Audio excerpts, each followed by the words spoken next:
হাই everyone, আমি এতিয়া হস্পিটেলত আছোঁ। আইতক লৈ আহিছোঁ গাঁৱৰ পৰা। অহাৰ পাছৰ পৰা এদিন পাছৰ পৰা তাই ডিচেণ্ট্ৰি হৈ গ'ল। ইমান মেডিচিনো খোৱালোঁ, ভাল নাপালে, ইমান দুৰ্বল হৈ গৈছে। তাকে এতিয়া ডক্টৰে ক'লে নাই, চেলাইনে দিব লাগিব। দিয়া নাই, বহুত কান্দিলে। এতিয়া হাতখনলৈ চাই আৰু কান্দে, অলপ পাছে মনত পেলাই। বহুত জোৰ কৰি দিয়া হ'ল, উপায় নাই। আপোনালোকে সকলোৱে তাইৰ কাৰণে দোৱা কৰিব যাতে সোনকালে সুস্থ হৈ যায়।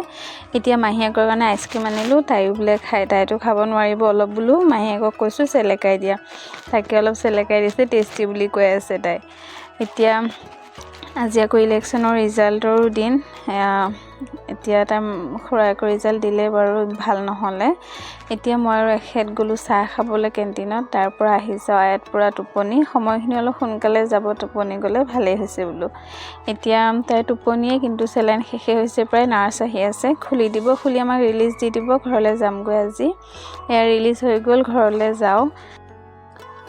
ঘৰ আহি পালোঁ, ৰাতিয়ে হ'ল আহি। তাইক অলপ ফ্ৰেছ কৰা, আৰাম কৰিবলৈ দিছোঁ। আজিলৈ ইমানেই, বাই।